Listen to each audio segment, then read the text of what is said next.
How old is the Earth? And this is the question. How old do you think the Earth, our planet, is? Any guesses?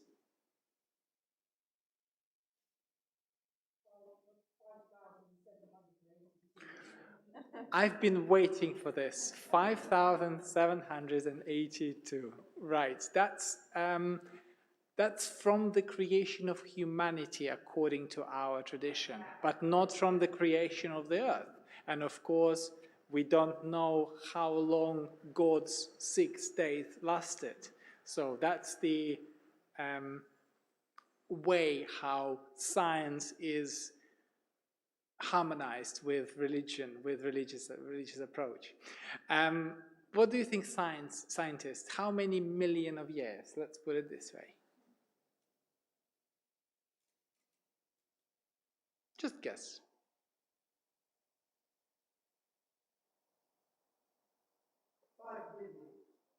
5 million. 5 billion years. All right. So that's the closest we have. 4,600 million years, which is close to 5 billion years.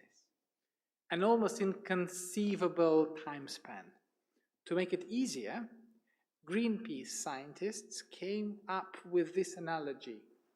Let us scale it down and think of our planet as a 46-year-old person. So 4,600 to 46-year-old. Nothing at all is known about this person's first 7 years of life, and only sketchy information exists about the next 35 years. It's only at the age of 42 that the Earth began to flower. Dinosaurs and the great reptiles didn't appear until a year ago, when the planet reached 45 years old. Mammals arrived only 8 months ago. In the middle of the last week, human-like apes evolved into ape-like humans. And at the weekend, the last ice age enveloped the Earth. Modern humans have been around for 4 hours. During the last hour, we discovered agriculture and the festival of Sukkot as well, because it's so connected to agriculture. The Industrial Revolution began just a minute ago. I found this analogy very powerful. We often think that people are the masters of the world, and indeed, it is fair to say that humanity achieved a lot. We can travel across the globe in hours. We can in normal times. We can connect with each other via video calls. Our medical discoveries save and prolong people's lives. Any of us can continue this list for a very long time, I'm sure. Our achievements are great, and yet we are deeply dependent on nature and on our planet. On Sukkot, there's a tradition to build tents, Sukkot, hence the name, and temporary structures that we put together and decorate especially for this festival. We are commanded to live there, or at least to spend time and have regular meals there, instead of our permanent homes. For 8 days, we are instructed to leave our nice and warm houses and spend some time in fragile tents. These tents are supposed to be built in a way that they don't fully protect us from sun or from rain.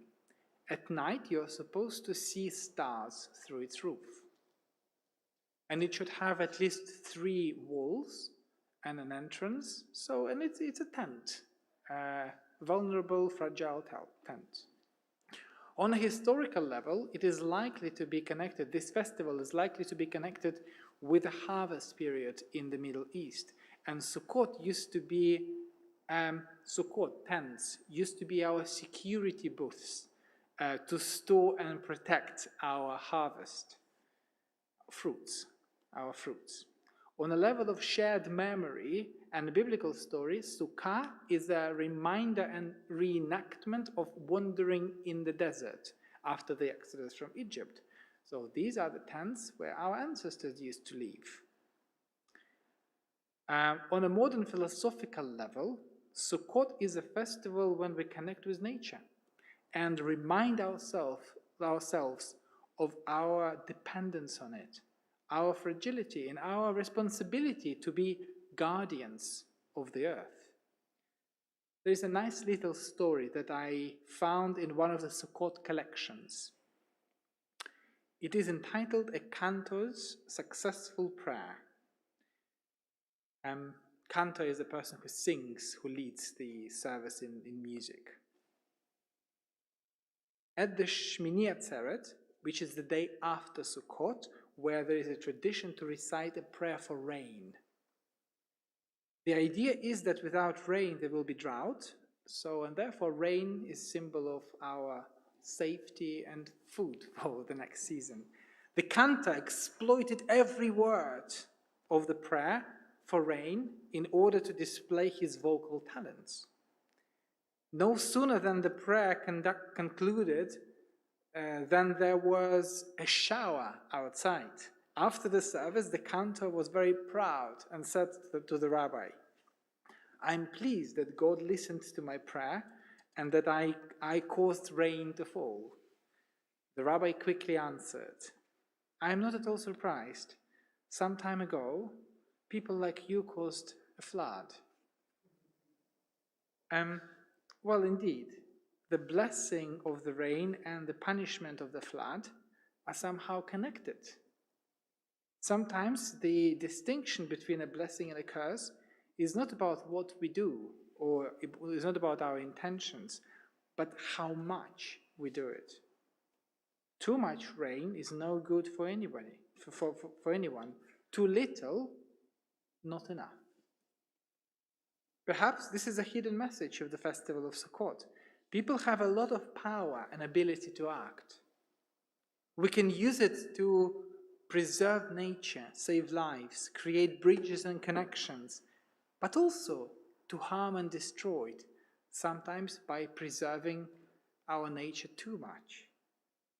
During the 60 seconds of our existence, 60 seconds of our existence on the 46-year-old Earth, humans have caused the extinction of many hundreds of species of animals, many of which have been here much longer than us. Also in that time, we have destroyed more than half of the world's forests. This must come with a price. And it is likely that this price will be paid by next generations. The Ministry of the Future is a novel by American science fiction writer Kim Stanley Robinson, published in 2020. The plot is set in the near future, just 50 years from now, not in Earth's time, in our time. It follows a new international organization whose mission is to advocate for the world's future generations of citizens, as if their rights are as valid as the present generation's rights. Its full name is the Ministry of Future Generations, but people simply call it the Ministry of the Future. In this book, the author tries to imagine what would happen or what will happen if scientific reports and advice will be ignored, or what if people act too slowly. And the first chapter of this book begins with a very vivid description of heat wave in India. IPCC, International Panel of Climate Change, recently issued its last report. It is the 6th report since 1988. This report is the work of hundreds of experts and peer-reviewed studies. It represents the world's full knowledge of the physical basis of climate change, and it found that human activity was unequivocally the cause of rapid change to the climate, including sea level rises, melting polar ice, heat waves, floods, and droughts. And I am always I'm uncertain about giving a sermon or talking about the climate change, because it seems too wide, too global, and it is unclear what I can do in this global and very significant program. I know that many of you who are in the synagogue or watching it now or later and as a recording on YouTube or Facebook are listening to my words, and you are already convinced. I know that sometimes we feel small and insignificant when we face global issues. And I understand that little individual choices are not enough to change the world. It requires global changes. But I also know that sometimes an individual can make more difference than a country. Sometimes change happens because a small group of people inspired and organized others. Who knows, maybe someone will be listening to this and will reach out to others and begin the organization that one day will be called the Ministry of the Future. And as we celebrate Sukkot, where we are supposed to feel insignificant, let's not forget that we have made many achievements. We have many achievements. And on Zman Simchateinu, celebrate them. But remember that we are, however small we are, powerful. And we can make choices to harm or to heal.